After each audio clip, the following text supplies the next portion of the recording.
الحمد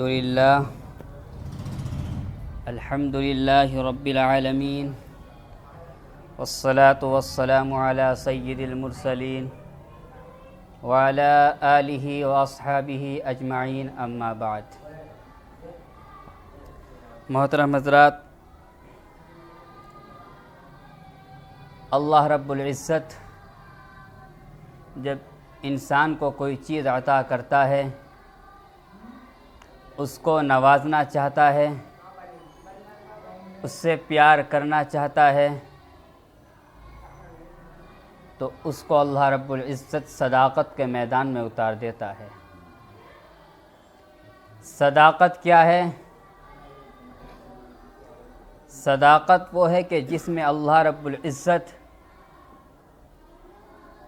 اپنے بندے کو قرب خاص عطا فرما دیتا ہے. صداقت وہ ہے کہ جب انسان صداقت کے میدان میں قدم رکھتا ہے، اللہ رب العزت کی صداقت اس کے اندر آ جاتی ہے اور اللہ رب العزت یہ دیکھ لیتا ہے کہ میرا یہ بندہ سچا ہے، صادق ہے، اس کے اندر صداقت مائل ہو سکتی ہے. اے میرے عزیزو، اللہ رب العزت اس کو نعمت عظیمہ عطا فرما دیتا ہے. وہ نعمت عظیمہ کہ جہاں تک عام لوگوں کی رسائی نہیں ہوتی، جہاں تک عام لوگوں کی پرواز نہیں کر پاتے، یہی وہ دور ہے کہ اس دور کے اندر، ان حالات کے اندر محنت کی بہت ضرورت ہے. محنت کرنے کے لیے انسان کو کتنی کوششیں کرنی پڑتی ہیں. انسان صبح اپنے گھر سے نکلتا ہے، شام اپنے گھر واپس آتا ہے، 300-400 روپے اپنی جیب میں ڈال کر لاتا ہے. اسی طریقے سے انسان جب اللہ رب العزت کی راہ میں قدم رکھتا ہے، عشق خداوندی میں قدم رکھتا ہے، معرفت الہی میں قدم رکھتا ہے، جب وہ تھوڑا راہ سلوک میں بڑھتا ہے، اللہ کی محبت اس کے دل میں آتی ہے، وہ اللہ کا قرب حاصل کر لیتا ہے، وہ اللہ سے محبت پیدا کر لیتا ہے. اے میرے عزیزو، اللہ رب العزت اس کو وہی مقام عطا فرما دیتے ہیں. وہ مقام جہاں تک انسان سال و سال مجاہدات کر کے نہیں پہنچ پاتا، انسان زندگی بھر عبادت میں گزار دیتا ہے،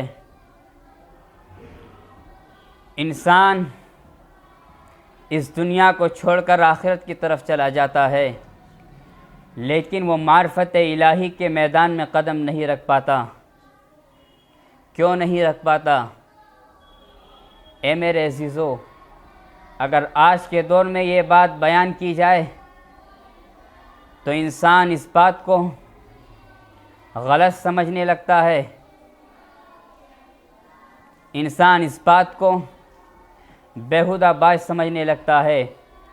لیکن اگر انسان راہ سلوک کے اندر تھوڑا سا بھی چل دیا، اس نے تھوڑی سی بھی محنت راہ سلوک کے اندر کر لی، اے میرے عزیزو، راہ سلوک سمجھنا اس کے لیے آسان ہو جاتا ہے.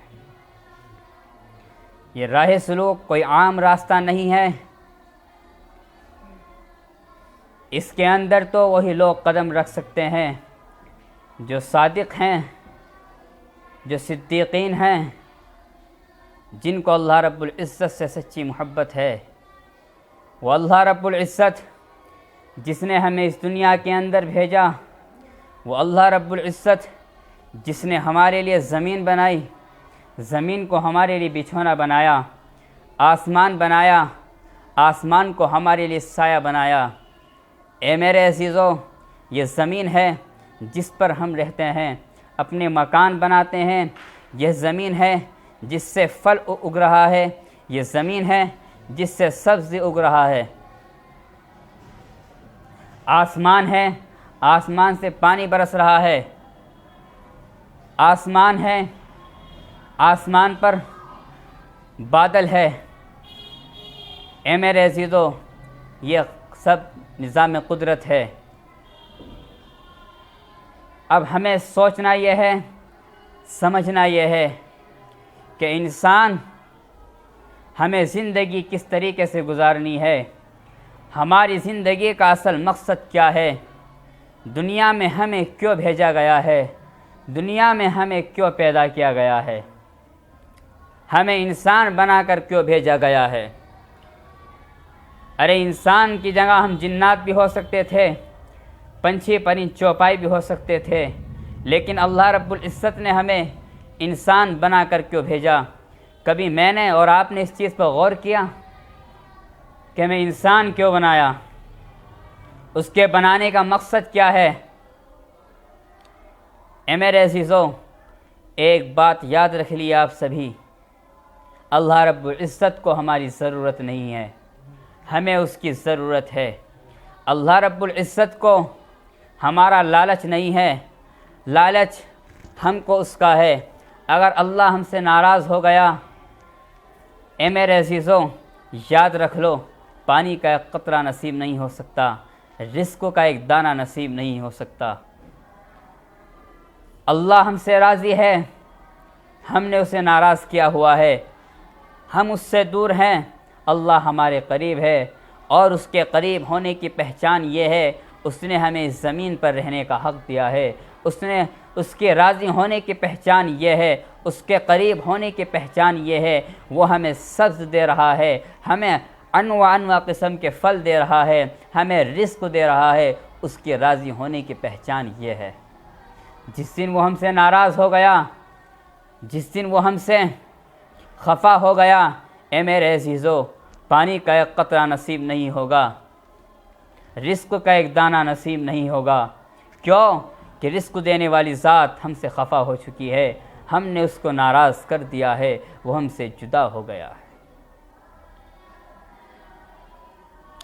اے میرے عزیزو، عشق خداوندی، معرفت الہی کیا ہے؟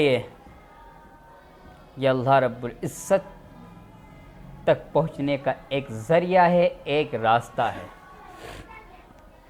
انسان جب عشق معرفت کے میدان میں کودتا ہے، غوطہ لگاتا ہے، اور وہ عشق معرفت کے سمندر کے اندر ڈوب جاتا ہے، اے میرے عزیزو اس کی زندگی ایک انمول زندگی بن جاتی ہے، اس کی زندگی ایک بہترین زندگی بن جاتی ہے، ایک ہیرے اور ایک موتی کی طرح زندگی بن جاتی ہے۔ کب؟ جب بندہ اللہ رب العزت کا ہو جاتا ہے، اللہ یہ کہہ دیتا ہے یہ میرا ہے اور میں اس کا ہوں۔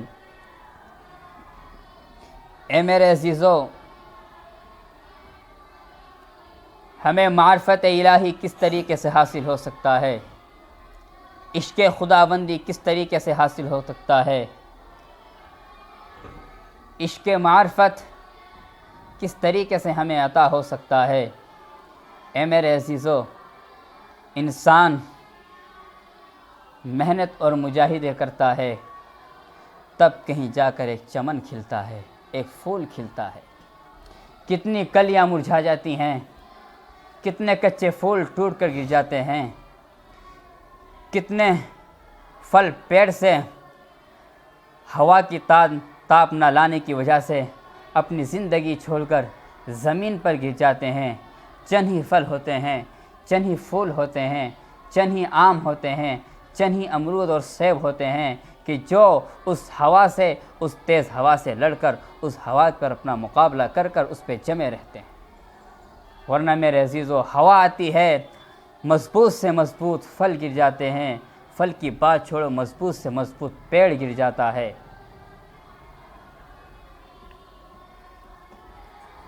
چند ہی پیڑ اور چند ہی پھل پیڑ پر ٹک پاتے ہیں جن کے اندر ٹکنے کی قدرت ہے، جن کے اندر ٹکنے کی صلاحیت ہے، جن کے اندر جذبہ ہے کہ ہمیں اس پیڑ پر پکنا ہے، تب ہم دوسروں تک پہنچیں گے۔ اے میرے عزیزو، اگر کچا آم کھائیں گے تو وہ نقصان دے گا، کچا سیب کھائیں گے تو نقصان دے گا، کچا امرود کھائیں گے تو نقصان دے گا۔ اگر پکا امرود یا پکا سیب یا پکا کوئی بھی پھل کھائیں گے تو وہ ہمارے جسم کو ہمارے جسم کو فائدہ دے گا، اس سے ہمارے جسم کے اندر جان آئے گی۔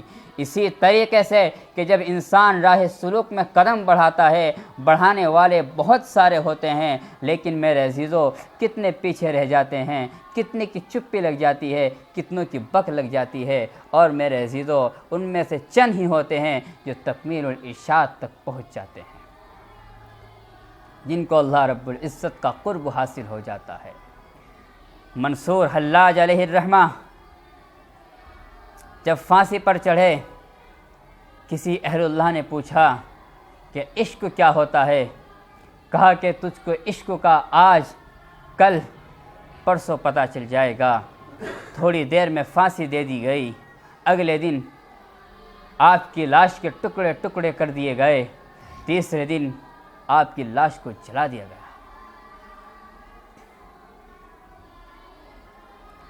صرف ایک قصور تھا، وہ قصور کیا تھا؟ منصور حلاج نے انا الحق کا دعویٰ کیا تھا، انا الحق یعنی خدائی کا دعویٰ کیا تھا۔ اے میرے عزیزوں، یہ کس لیے کیا تھا؟ یہ اللہ رب العزت کے جوش میں آ کے کیا تھا۔ اپنا آپ خدائی کا دعویٰ نہیں کیا تھا، بلکہ اپنے کو دور کرنے کے لیے انا الحق کا دعویٰ کیا تھا۔ جب لوگوں نے سوچا کہ منصور تو اپنا آپ کو خدائی کا دعویٰ کر رہا ہے، آپ کی شکایت دربار میں کر دی گئی، خلیفہ نے آپ کو قید میں ڈال دیا گیا۔ جب آپ قید میں پہنچے تو کسی نے دیکھا کہ آپ قید خانے میں نہیں ہیں، دوسرے روز دیکھا کہ قید خانہ ہی گم ہے، تیسرے روز آپ قید خانے کے اندر نظر آئے۔ جب پوچھا گیا کہ میں نے آپ کو پہلے دن قید خانے میں نہیں دیکھا، کہا کہ پہلے دن میں رسول اللہ صلی اللہ علیہ وسلم کے پاس تشریف لے گیا تھا، دوسرے دن خود رسول اللہ صلی اللہ علیہ وسلم میرے پاس تشریف لائے تھے، تیسرے دن میری سزا کا وقت تھا، اللہ رب العزت سے ملاقات کا وقت تھا، اس لیے میں قید خانے میں تھا۔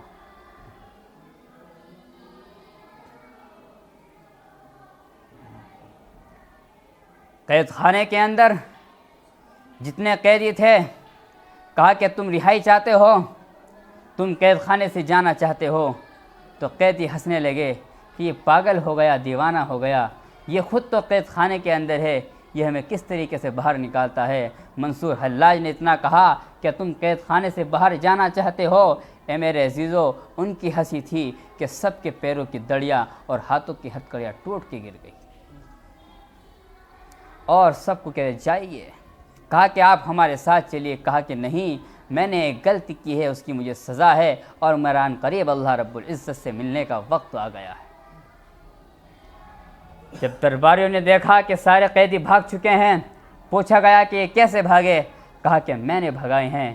اے میرے عزیزو، منصور حلاج علیہ الرحمہ کو 300 کوڑے لگائے گئے، اور کوڑے مارنے والا کہتا ہے کہ میں نے ہر کوڑے پر انا الحق کی آواز سنی، حق کی آواز سنی۔ اے منصور، گھبرا نہیں، تیرے استقامت کا وقت ہے، صبر کا وقت ہے۔ 300 کوڑے منصور حلاج کو لگا دیے گئے۔ جب آپ کو سولی پر چڑھایا گیا، شیطان آپ کے سامنے آ گیا، کہا کہ اے ولی، میں نے انا الخیر کہا تو مجھ پہ لعنت ہو گئی، تو نے انا الحق کہا تو تجھ پہ رحمت ہو گئی۔ کہا کہ اے شیطان، اے مردود، تو نے انا الخیر کہا تو اپنے لیے کہا، میں نے انا الحق کہا تو اپنے کو دور کرنے کے لیے کہا، میں نے اپنے لیے انا الحق نہیں کہا۔ اے میرے عزیزو، منصور حلاج علیہ الرحمہ کو پھانسی دے دی گئی، آپ کی لاش کے ٹکڑے ٹکڑے کر دیے گئے۔ جب بادشاہ نے دیکھا کہیں ایسا نہ ہو کہ ان کے ٹکڑے کرنے کے بعد ان کے جسم سے انا الحق کی آواز آ رہی ہے، تو آپ کی لاش کو جلا دیا گیا۔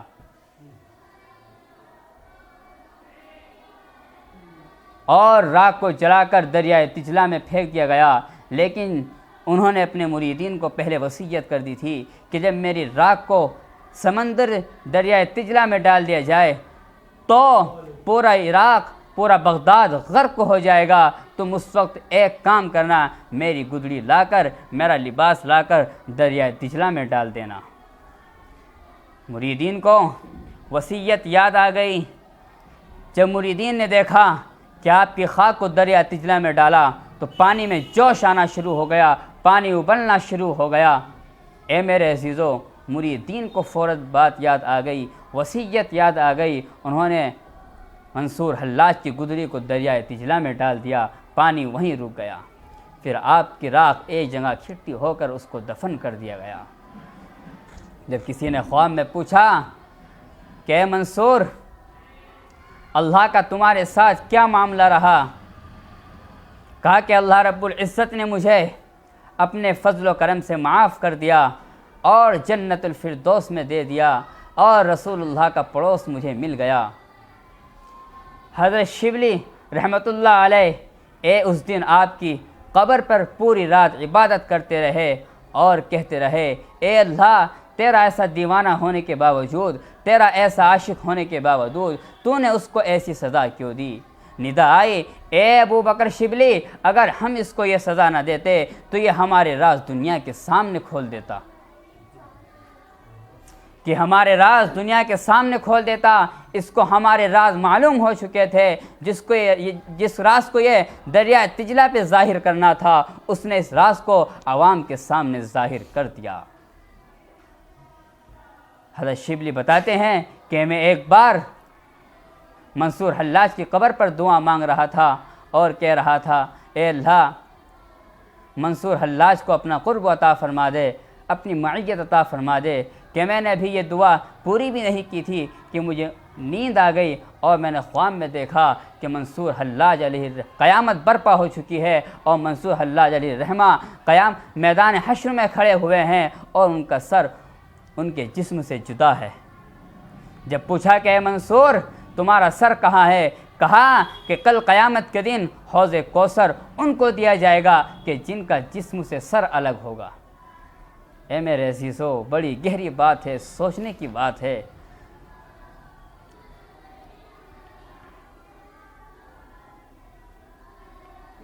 ایک اہل اللہ فرماتے ہیں کہ جب قیامت کا دن ہوگا، منصور حلاج کو زنجیروں میں جکڑ کر لایا جائے گا۔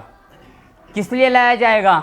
اس لیے نہیں کہ اس نے دنیا میں الحق کا دعویٰ کیا تھا، بلکہ اس لیے لایا جائے گا کہیں وہ میدان حشر کو زیر و زبر نہ کر دے، کہیں وہ میدان حشر میں دوسری قیامت برپا نہ کر دے۔ اسے اللہ کا ایسا عشق تھا، ایسے اللہ کی محبت تھی کہ ان الحق کا دعویٰ کر دیا تھا، اپنے لیے نہیں کیا تھا، اللہ رب العزت کی محبت میں آ کے ان الحق کا دعویٰ کیا تھا۔ اے میرے عزیزو، بڑی گہری بات ہے، سوچنے کی بات ہے، اپنے ذہن کے اندر بٹھانے کی بات ہے۔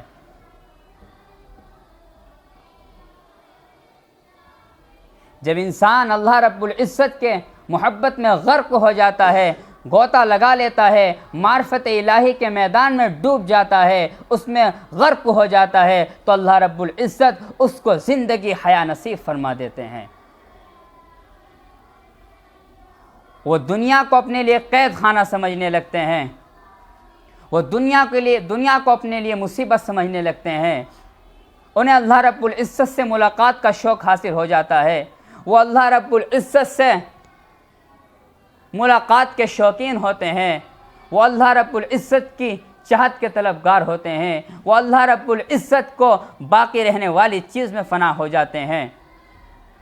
اے انسان، تو اس دنیا سے محبت پیدا کر کے کیا کرے گا؟ اس دنیا کا تو کوئی وجود ہی نہیں ہے۔ ارے اس دنیا کا تو کوئی وجود اگر ہوتا تو میرے نبی صلی اللہ علیہ وسلم اس دنیا سے کیوں جاتے؟ جب کہ آپ سے پوچھا گیا، اے محمد، اگر آپ دنیا میں رہنا چاہتے ہیں تو آپ کو اجازت ہے، اگر آپ اللہ رب العزت کے پاس جانا چاہتے ہیں تو آپ کو اجازت ہے۔ جب میرے نبی نے پوچھا کہ اگر میں زندگی مانگ لوں پھر اس کے بعد کیا ہوگا؟ کہا کہ پھر بھی موت آنی ہے، اگر موت آنی ہے میں کیوں نہ قریب اللہ سے جا کے ملوں۔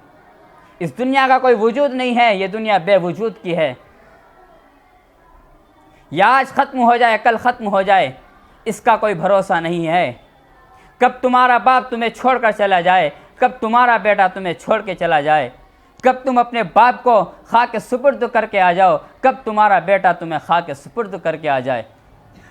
اس دنیا کا کوئی وجود نہیں ہے، وجود اگر ہے تو اللہ رب العزت کی ذات کا وجود ہے، اگر وجود ہے تو اللہ رب العزت کا وجود ہے، اگر باقی رہنے والی چیز ہے تو اللہ رب العزت کی ذات ہے، ورنہ میرے عزیزو سب فنا ہونے والی چیز ہے۔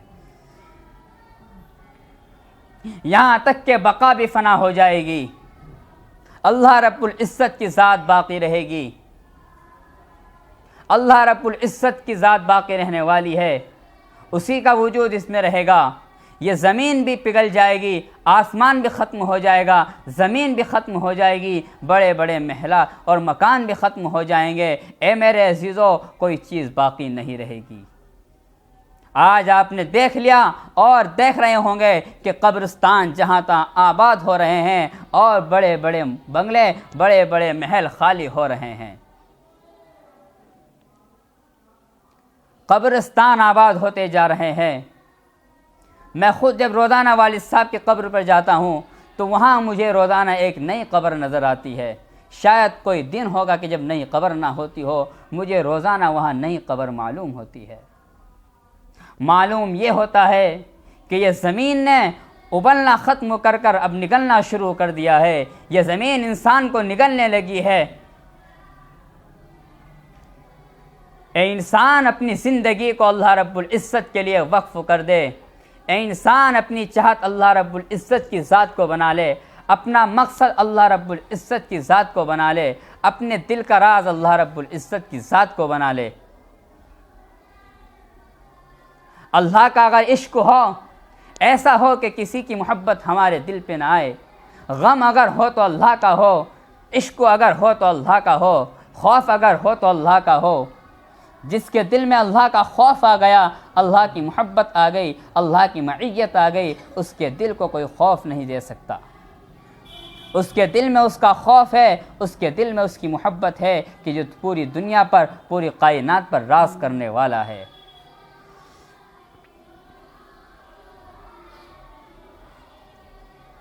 تمام اہل اللہ کی ایک ہی چاہت رہی ہے، تمام اولیاء اکرام کی ایک ہی چاہت رہی ہے کہ اللہ سے ہمارا رشتہ جڑ جائے، یہ دنیا اللہ رب العزت کی چاہنے والی بن جائے، یہ اللہ رب العزت کی عاشق بن جائے، اس کے عشق میں غرق ہو جائے۔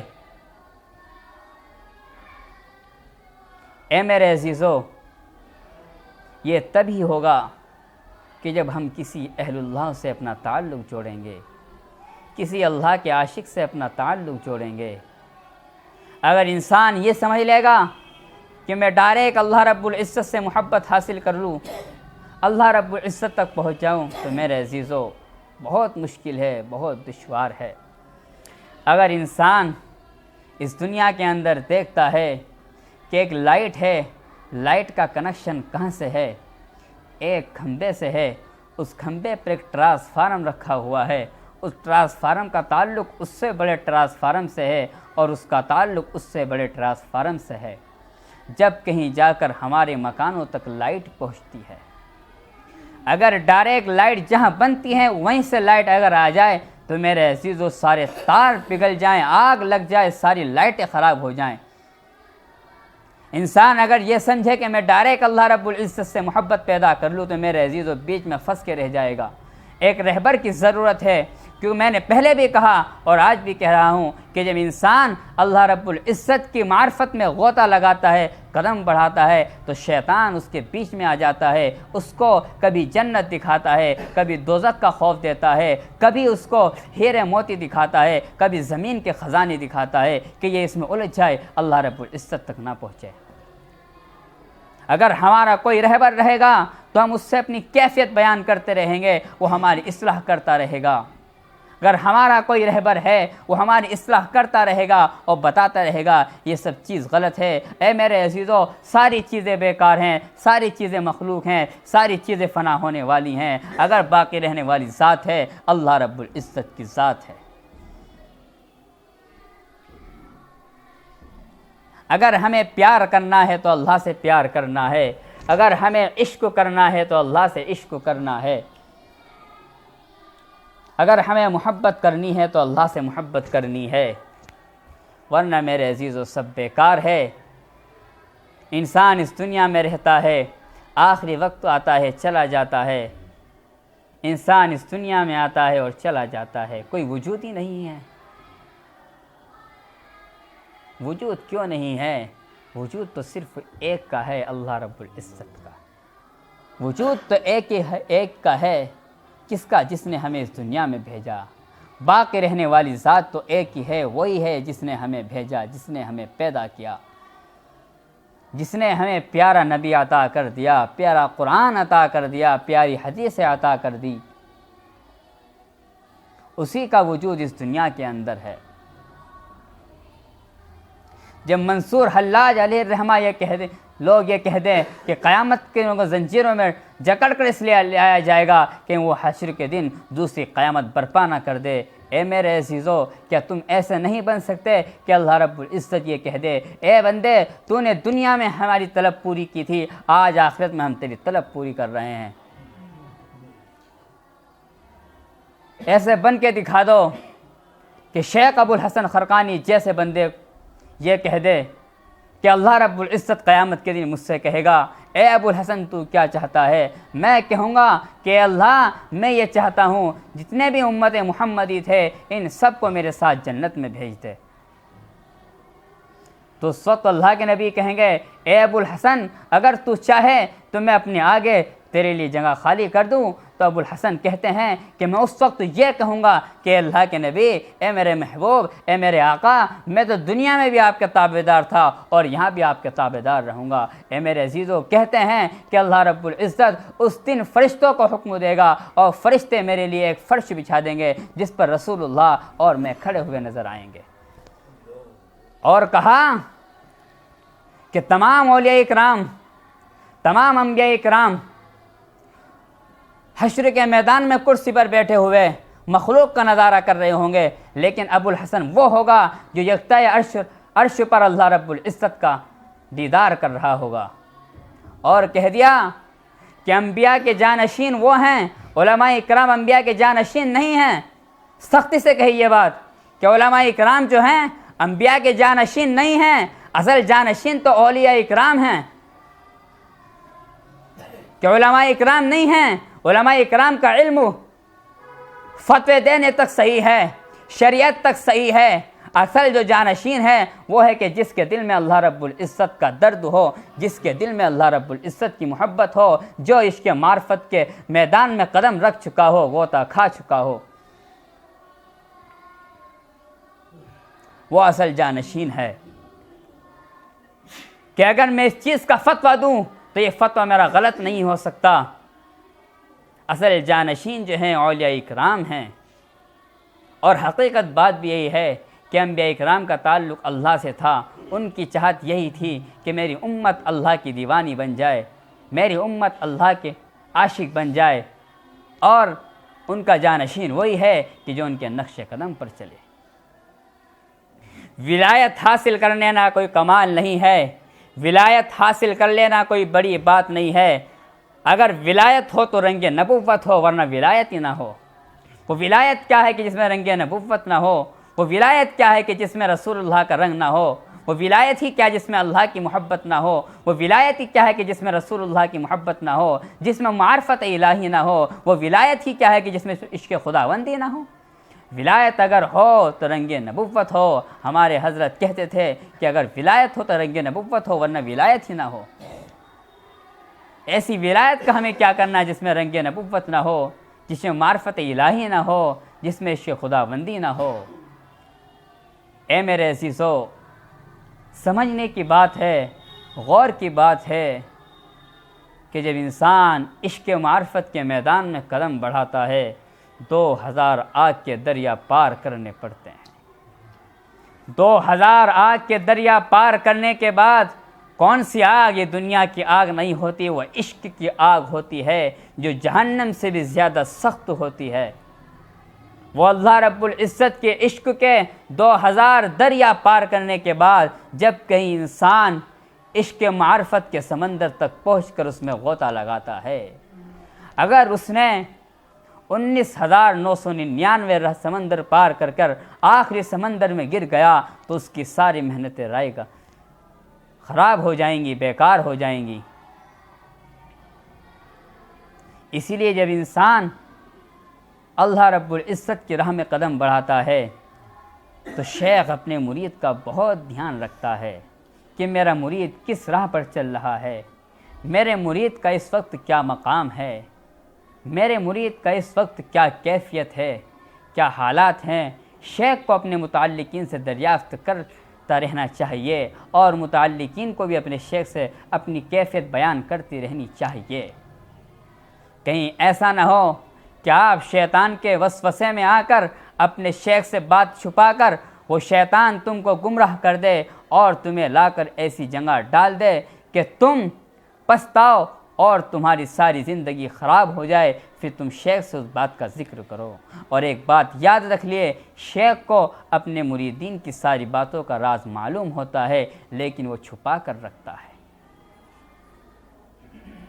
اس کا کون متعلقین، کس مریدین کس حالت میں کہاں ہے، کس پریشانی میں ہے، یا وہ مجھ سے دغا کر رہا ہے یا وہ مجھ سے کیا چھپا رہا ہے۔ مرشد کو اپنے مرید کی ذرے ذرے کی بات معلوم ہوتی ہے لیکن وہ اپنی زبان کو خاموش رکھتا ہے کہ اگر میں نے اس کے راز کھول دیے نہ جانے مجھ کو کیا مقام دے دے۔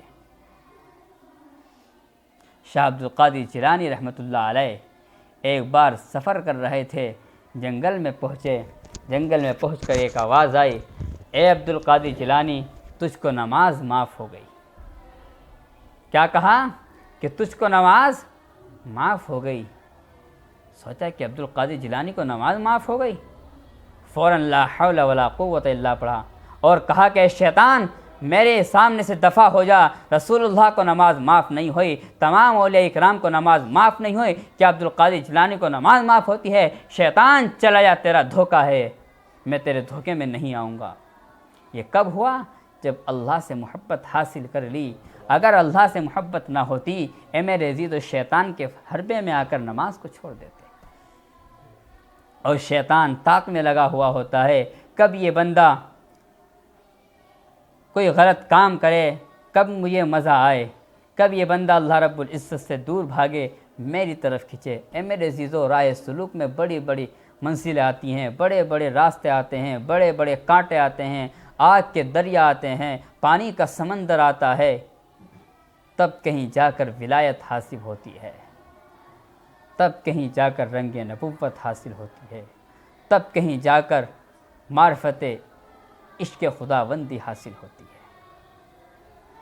اگر انسان یہ چاہے کہ میں ایدن سے اللہ رب العزت سے تعلق پیدا کر لوں، اس سے معرفت حاصل کر لوں، اے میرے عزیزو، نہ جانے شیطان اس کو کہاں اور کب اور کیسے گمراہ کر دے اور وہ شیطان کی گمراہی میں آ کر اپنی زندگی خراب کر دے اور اس کی ساری محنت ضائع ہو جائے۔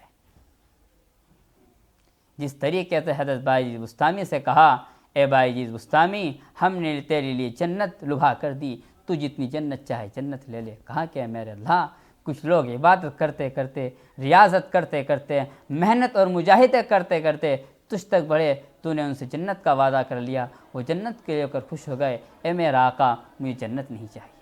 کہا کہ ہم نے دوزخ تو تیرے اوپر حرام کر دی، اے میرے محبوب، مجھے اس کی بھی کوئی پرواہ نہیں ہے۔ ہم لوگ نماز میں دعا مانگتے ہیں کہ اللہ ہمیں جہنم کے عذاب سے بچا، جنت کو ہمارا ٹھکانہ بنا، کہتے نہیں کہتے؟ لیکن وہ اللہ کا بندہ کہتا ہے کہ مجھے جنت کی کوئی پرواہ نہیں ہے، مجھے جہنم کی کوئی پرواہ نہیں ہے۔ کہا کہ ہم نے تجھ کو سمندر پر چلنا سکھا دیا۔ کہا کہ اے میرے آقا، اے میرے آنکھوں کے نور، اے میرے دل کے سرور، کچھ لوگ عبادت کرتے کرتے تجھ تک بڑھے، تو نے انہیں سمندر پر چلنے والا بنا دیا، وہ اس چیز کو لے کر خوش ہو گئے۔ اے میرے آقا، مجھے اس کی بھی ضرورت نہیں ہے۔ آج ہم چاہتے ہیں کہ ہم ہوا میں اڑنے والے بن جائیں، سمندر پہ چلنے والے بن جائے، کوئی جنات، کوئی شیطان، کوئی لعین، کوئی مردود ہماری زندگی میں آ جائے، ہم لوگوں کو کشف و کرامات دکھا کر، دھوکہ دے کر اپنی واہ واہ کرائیں۔ کرامت حاصل کر لینا کوئی کمال کی بات نہیں ہے، ولایت حاصل کر لینا کوئی کمال کی بات نہیں ہے۔ اگر کمال کی بات ہے تو یہ اللہ کا بن کے دکھا دو، یہ کمال کی بات ہے۔ اسی طریقے سے اللہ رب العزت نے بائیجیز بستامی کو 22 انعامات دینے چاہے، 22 کے 22 کو ٹھکرا کر اللہ نے پوچھا اے بائیجیز بستامی تیری چاہت کیا ہے، تو چاہتا کیا ہے؟ جنت تو نہیں چاہتا، دوزخ کی تجھے پرواہ نہیں ہے، تو روشن ضمیری بھی نہیں چاہتا، تو ہوا میں اڑنا بھی نہیں چاہتا، سمندر پہ چلنا بھی نہیں چاہتا۔ وہ کہتا ہے دیوانہ، وہ کہتا ہے مستانہ، اے میری آنکھوں کے نور، اے میرے دل کے سرور، میں تجھ کو چاہتا ہوں، کچھ اور نہیں چاہتا۔ کہا کہ بائیجیز بستامی جتنی چیزیں ہم نے تجھ کو گنوائی ہیں، اگر تو ان میں سے ایک بھی پسند کر لیتا، ہم تجھ کو اسی میں الجھا کے ڈال دیتے اور تجھ کو اپنے تک نہیں آنے دیتے، لیکن تو نے ہر چیز کو ٹھکرایا، تو ہم تک پہنچا، جا ہم نے تیری ہر چیز کو غلام بنا دیا۔ اے میرے عزیزو ایسے بن کر دکھا دو کہ اللہ رب العزت یہ کہہ دے کہ تو میرا ہے میں تیرا ہوں۔ توحید تو یہ ہے کہ خدا حشر میں کہہ دے یہ بندہ دو عالم سے خفا میرے لیے ہے۔ اللہ رب العزت ہم سب کو عمل کرنے کی توفیق عطا فرمائے، ہم سب کو اپنی سچی محبت نصیب فرمائے، حضرت والا کی مغفرت فرمائے، درجات بلند فرمائے، کروڑ کروڑ جنت کے فیصلے فرمائے۔ ہمارے حاجی ناصر صاحب نجی آباد میں ان کے بڑے بھائی دہرادون اسپتال میں ایڈمٹ ہیں، دعا کرے کہ اللہ ان کے بھائی کو شفائے کلی شفائے عاجلہ عطا فرمائے۔ اللہ رب العزت